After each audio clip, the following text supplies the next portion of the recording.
The first time Mark saw his child in a dress, his stomach twisted into a knot. It wasn't that he hadn't known.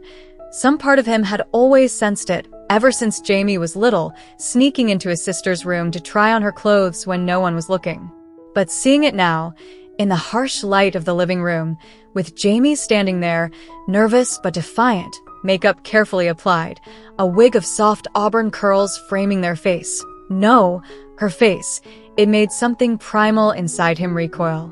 Mark had always prided himself on being a practical man. He worked construction, came home with calloused hands, drank his beer without fuss, and expected his kids to follow the rules. Jamie had been a quiet child, never causing trouble, but always distant, like there was a wall between them. Mark had chalked it up to teenage moodiness, but now he understood. And he didn't like it. The silence stretched between them, thick and suffocating. Jamie, no. She had said her name was Jasmine now, shifted from foot to foot, fingers nervously smoothing the fabric of her skirt. Mark just stared, his jaw tight, his mind racing through a dozen reactions, none of them kind. Finally, he turned and walked out without a word, slamming the door behind him. The next few weeks were icy. Mark barely spoke to Jasmine, avoiding her whenever she was home. He'd catch glimpses of her growing confidence in how she moved, the way she laughed with her sister, the small changes in her voice, softer now, more melodic. It made him uncomfortable, like he was watching a stranger live in his house. His wife, Linda, tried to bridge the gap, but Mark wasn't ready. Then came the night of the accident. Mark was working late, repairing a roof in the next town over, when his phone buzzed. It was Linda, her voice frantic. Jasmine had been walking home from a friend's place when a car swerved onto the sidewalk. She was in the hospital. The drive there was a blur. Mark's hands were clenched around the steering wheel, his mind a storm of fear and guilt. What if she was hurt badly? What if this was it? What if the last thing he'd done was ignore her? When he burst into the hospital room, his breath caught. Jasmine was sitting up, bruised but alive. Her wig gone, her short, natural hair mussed from the impact. She looked up at him, and for the first time, Mark really saw her. The fear in her eyes, the way her hands trembled, how small she looked in the hospital gown. Something inside him cracked. Without a word, he crossed the room and pulled her into a hug.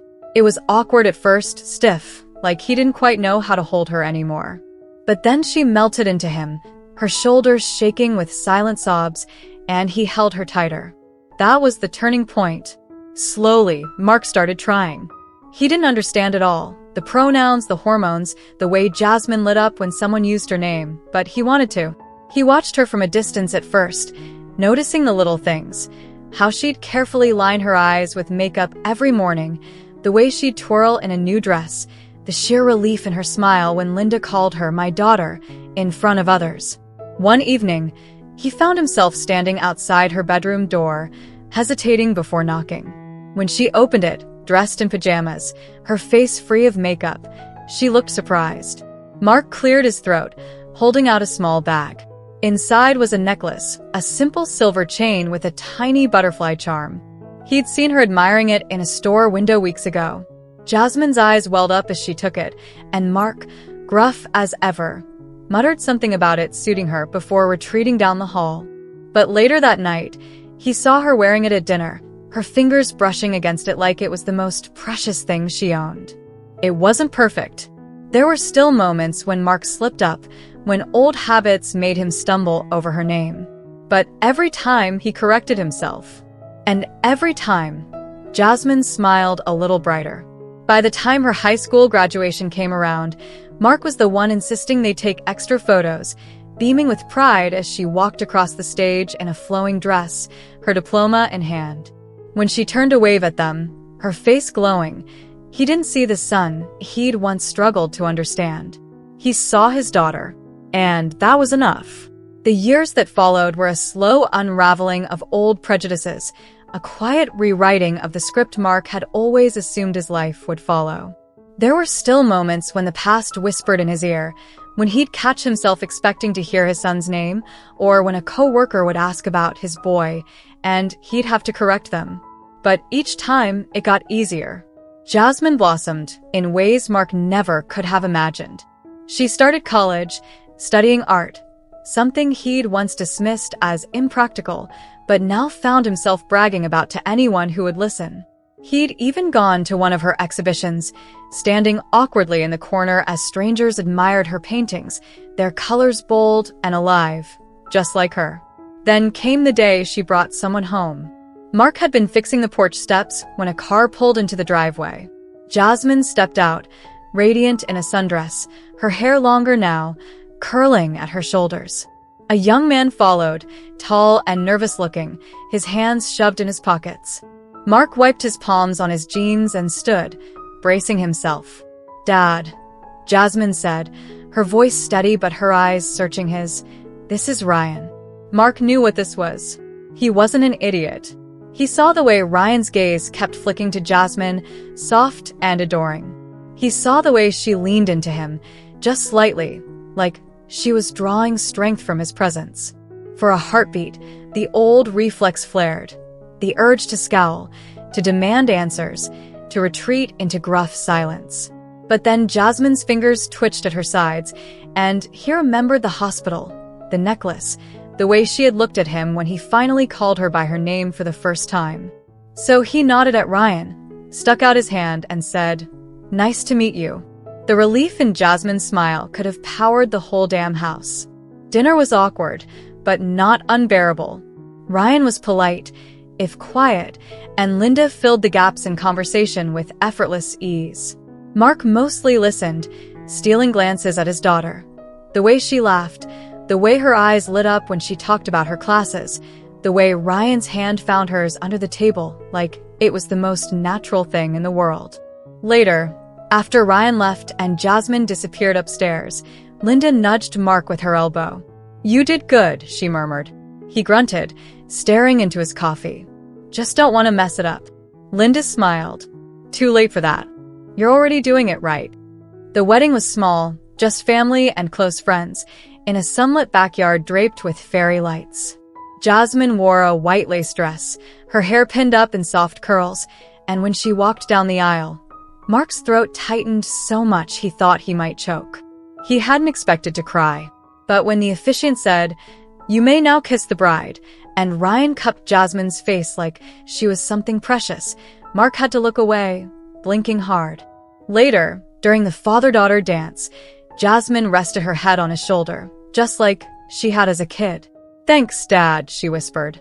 He didn't trust himself to speak, so he just held her tighter, swaying to the music, letting the moment say everything he couldn't. When the baby came, Mark was the first one at the hospital. He paced the waiting room for hours, ignoring Linda's amused glances, until finally a nurse appeared, smiling. "You can see them now." Jasmine was exhausted but glowing, cradling a tiny bundle in her arms. Ryan hovered beside her, looking equal parts terrified and ecstatic. "Dad," Jasmine said softly, "meet your granddaughter." Mark's hands shook as he reached for the baby. She was so small, so perfect, her fingers curling around his thumb like she already knew him. And in that moment, surrounded by the people he loved, Mark realized something. This was always how it was supposed to be. Not the anger, not the silence, not the years of missed chances, just this. Family. He looked at Jasmine, really looked at her. The woman she'd become, the life she'd built, the joy in her eyes, and finally, he understood. "She's beautiful," he said, his voice rough. "Just like her mom." And when Jasmine smiled at him, tears in her eyes, he knew he'd gotten it right. Time had a way of smoothing over the rough edges of their story. Mark found himself thinking this as he pushed the stroller through the park, his granddaughter babbling happily at the autumn leaves drifting down around them. Little Emma was nearly 2 now, all bright eyes and boundless energy, with Jasmine's curious spirit and Ryan's easy grin. It still amazed him sometimes, how natural it all felt now. How the weight of his early resistance had given way to something softer, something truer. He'd become the kind of grandfather who didn't think twice about carrying a pink diaper bag, who knew how to braid hair, badly but with enthusiasm, who proudly displayed Emma's finger paintings on his fridge right beside his work schedules. Jasmine and Ryan's house was just a few blocks away, close enough that Mark had become a regular fixture in their lives. He'd shown up the first time they'd been overwhelmed with newborn exhaustion, arms full of groceries, and gruffly announced he was just passing by. After that, it became a habit, helping with repairs, babysitting, quietly making sure they never struggled the way young families often did. One chilly evening, as Mark was fixing a leak under their kitchen sink, Jasmine leaned against the counter and said, "You know, Emma's preschool is doing a Grandparents' Day next month." His wrench slipped, clanging against the pipe. He wiped his hands slowly, buying time. "That's so. She keeps telling her teachers about her, Papa Mark. They asked if you'd come read to the class." The image flashed in his mind, standing in front of a room full of toddlers, his rough construction workers' hands holding some colorful picture book, all those little eyes watching him. His first instinct was to make an excuse. But then he looked up and saw Jasmine's expression, the careful neutrality that meant she was trying not to hope too hard. "Yeah," he heard himself say. "Yeah, I could do that." The morning of Grandparents' Day, Mark stood in front of his closet longer than he'd ever admit, agonizing over whether his usual flannel was too scruffy. In the end, he wore it anyway, but paired it with newer jeans and the polished boots Linda had bought him last Christmas. Emma squealed when she saw him at the classroom door, barreling into his legs with the force of a tiny hurricane. "Papa Mark. Papa Mark." The other kids stared. One little boy tugged on his teacher's sleeve and loudly whispered, "That's Emma's grandpa?" Mark felt his face heat, but before he could react, Emma planted her hands on her hips. "Yep. And he builds whole houses, and he's teaching me to hammer nails." The pride in her voice could have lifted him right off the ground. The teacher, a kind-eyed woman in her 30s, smiled. "Mr. Dawson, we're so glad you could join us. Emma's told us all about your construction projects."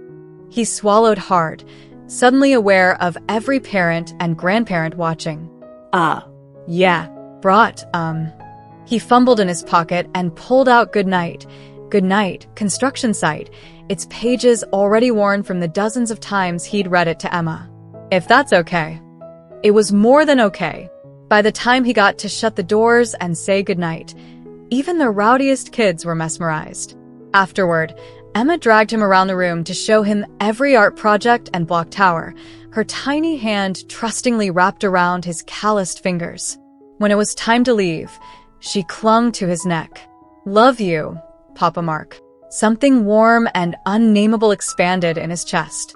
"Love you too, kiddo." That night, Jasmine came over for dinner, Emma asleep in her arms after an exhausting day. As Mark carefully transferred her to the couch, Jasmine hesitated, then said, "Dad, thank you for today." He busied himself straightening Emma's blanket. Wasn't a big deal. It was to her, and to me.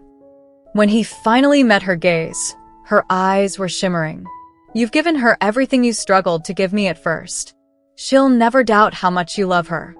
The words lodged in his throat. All he could do was pull Jasmine into a rough hug, her familiar citrus shampoo filling his senses, the weight of her head against his shoulder as familiar as his own heartbeat. Later, after she'd gone home and the house was quiet, Mark stood at the living room window, watching the moonlight filter through the trees. He thought of the long, winding road that had brought them here, the anger, the fear, the slow unfurling of understanding. He thought of Emma's sticky fingers pressed against his cheeks, of Jasmine's laughter ringing through his workshop as she helped him sand a bookshelf, of Linda's hand finding his in the dark when emotions overwhelmed him. Most of all, he thought of how love wasn't something you had to earn or prove. It was just something you chose, again and again, even when it was hard. Especially when it was hard. Outside, a breeze stirred the fallen leaves, carrying them toward some new beginning. Mark turned away from the window and went to bed, his heart fuller than he'd ever dreamed possible. The years unfolded like pages in one of Emma's favorite picture books, bright, fleeting, and filled with moments Mark never wanted to forget. He had become a man who cherished the quiet rhythms of his life, Sunday dinners at Jasmine and Ryan's house, teaching Emma how to plant tomatoes in the backyard, even the way Linda would still roll her eyes when he pretended to grumble about babysitting, even though they both knew he'd drop anything for his granddaughter. One spring afternoon, as he helped Emma, now 7 and fiercely independent, build a birdhouse in his workshop, she looked up at him with Jasmine's eyes and asked, "Papa Mark, did you always know Mommy was a girl?" The question caught him off guard. His sandpaper stilled against the wood. Emma waited, her head tilted, entirely unself-conscious in her curiosity. Mark exhaled slowly. "No, kiddo. I didn't." Was she sad? He set down the sandpaper and wiped his hands on his jeans. Yeah, for a while she was. Emma pondered this, swinging her legs where she sat on the workbench. "But then you learned." It wasn't a question. Mark smiled faintly. "Yeah, then I learned." She nodded, satisfied, and held out a nail for him to hammer. Crisis averted. But the conversation lingered in his mind long after she'd gone home, her new birdhouse clutched triumphantly in her hands. That evening, Mark dug out an old shoebox from the back of his closet. Inside were relics of a life he'd tried to forget, a Little League photo of a scowling 10-year-old Jamie in a baseball cap, a father-son fishing trip permit from 2004, a birthday card signed "Love, your son" in hesitant script. He sat on the edge of the bed, turning the card over in his hands. Linda found him there, her gaze flickering from the box to his face. Without a word, she sat beside him and rested her head on his shoulder. "I kept these," he said hoarsely. Linda took the card, tracing the faded ink. "You weren't ready to let go." "I hurt her. And then you loved her." Linda pressed a kiss to his stubbled cheek. "That's what matters." Mark closed the box. Not to hide it away again, but because he didn't need it anymore. The past was just that, past. What mattered was now. The family he had, the love he'd fought so hard to give. Jasmine turned 35 on a golden September day. Mark and Linda hosted the party in their backyard, stringing up lights and firing up the grill. Ryan's parents were there, along with a handful of Jasmine's closest friends from college and her transition support group. Emma raced between guests, distributing handmade "Happy Birthday, Mommy" stickers with solemn importance. When it came time for gifts, Mark hesitated before handing over his. It wasn't wrapped in fancy paper, just a simple brown box, tied with twine. Jasmine raised an eyebrow as she opened it. Inside was a set of old, carefully cleaned carpentry tools, the same ones Mark had taught her with years ago, back when she'd still been too afraid to be herself in daylight. Beneath them lay a photo of the two of them at her wedding, his arm tight around her shoulders, both of them laughing. "Thought you might want these for the studio," he muttered. "Since your, sculptures are getting good." Jasmine's breath hitched. She ran her fingers over the polished wood handles, tools she'd used to build her first real pieces, back when art was the only way she could scream without making a sound. When she looked up, her mascara was smudged. "Dad." "Don't," he said, pulling her into a hug before she could finish. He felt her laugh against his shoulder, damp and shaky. Emma, ever the opportunist, chose that moment to clamber onto the picnic table. "Cake time," she bellowed, and just like that, the moment dissolved into chaos and laughter. Winter came softly that year. Mark found himself slowing down, not in a worrisome way, but in the manner of a man content to watch the world move around him for a change.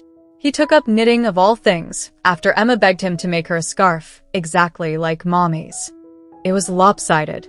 She wore it every day anyway. On Christmas morning, the whole family crowded into his and Linda's living room. Emma, now 9 and precocious, dictated the gift opening order with the authority of a tiny general.